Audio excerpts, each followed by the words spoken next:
Good night. ಇವತ್ತು time ಎಷ್ಟು ಗೊತ್ತಾ? 1:30 ಆಗ್ತಾ ಇದೆ. ಸೊ 1:30 ಅಲ್ಲ ಫ್ರೆಂಡ್ಸ್, 2:00 10 ಮಿನಿಟ್ಸ್ ಇದೆ, 10 ಮಿನಿಟ್ಸು 15 ಮಿನಿಟ್ಸು ಇದೆ. ಇವತ್ತು ನಮ್ಮೂರಲ್ಲಿ ಪಲ್ಲಕ್ಕಿಗಳಿತ್ತು. ಸೊ ಪಲ್ಲಕ್ಕಿಗಳೆಲ್ಲ ಮುಗಿಸ್ಕೊಂಡು ಬಂದ್ವಿ. ಎಲ್ಲ ದೇವ್ರಿಗೂ ಪೂಜೆಗಳು ಕೊಟ್ಟು ಎಲ್ಲ ಪೂಜೆ ಮಾಡ್ಕೊಂಡು ಬಂದ್ವಿ. ಬಂಡಿ ಮಂಕಳಮ್ಮ ಮಾತ್ರ ಆ ಮೂಲೆಯಲ್ಲೇ ನಿಂತ್ಕೊಂಡ್ಬಿಟ್ಟಿದೆ ಫ್ರೆಂಡ್ಸ್. ಅದೇನದು ಟೈರ್ ಪಂಚರ್ ಆಯಿತು ಅಂತ ಹೇಳ್ಬಿಟ್ಟು ಅಮ್ಮ ಅಲ್ಲೇ ಕೂತ್ಬಿಟ್ಟಿದೆ. ಮತ್ತೆ ನಾವೆಲ್ಲ ಏನು ಮಾಡಿದ್ವಿ, ಇಲ್ಲಿಂದ ಅಲ್ಲಿ ನಡ್ಕೊಂಡು ಹೋಗಿ ಮತ್ತೆ ಅಮ್ಮನ ಹತ್ರ ಅಲ್ಲೇ ಪೂಜೆ ಮಾಡ್ಕೊಂಡು ಬಂದ್ವಿ.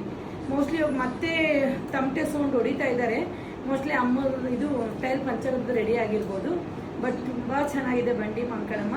ಇಲ್ಲಾಂದರೆ ಆ ತಾಯಿಗೆ ಇನ್ನೂ ನಮ್ಮ ಊರಲ್ಲಿ ಇರಬೇಕು ಅಂತ ಇಷ್ಟ ಏನೋ, ಅದಕ್ಕೆ ಅಲ್ಲೇ ಕೂತ್ಕೊಂಡಿದೆ ಫ್ರೆಂಡ್ಸ್. ನೋಡೋಕ್ಕೆ ಕೋಟಿ ಕಣ್ಣು ಸಾಲದು. ಎಲ್ಲ ದೇವರುಗಳು ಸೂಪರಾಗಿತ್ತು, ಮಸ್ತ್ ಇದೆ ಫ್ರೆಂಡ್ಸ್. ಫಸ್ಟ್ ಬಂದು ಗಣೇಶ, ಲಾಸ್ಟ್ ಬಂದು ಬಂಡಿ ಮಂಕಳಮ್ಮ ಬಂದಿತ್ತು ಫ್ರೆಂಡ್ಸ್ ನಮ್ಮ ಏರಿಯಾಗೆ. ಎಲ್ಲ ಪೂಜೆಗಳೆಲ್ಲ ಮಾಡಿ ಬರೋಷ್ಟೊತ್ತಿಗೆ ಎಲ್ಲ ಪೂಜೆಗಳು ಕೊಟ್ಟು ಮಹಾಮಂಗಳಾರತಿ ಎಲ್ಲ ತೊಗೊಂಡು ಬಂದಮೇಲೆ 1:30 ಅಲ್ಲ 2:00 10 ಮಿನಿಟ್ಸ್ ಟೈಮ್ ಇದೆ.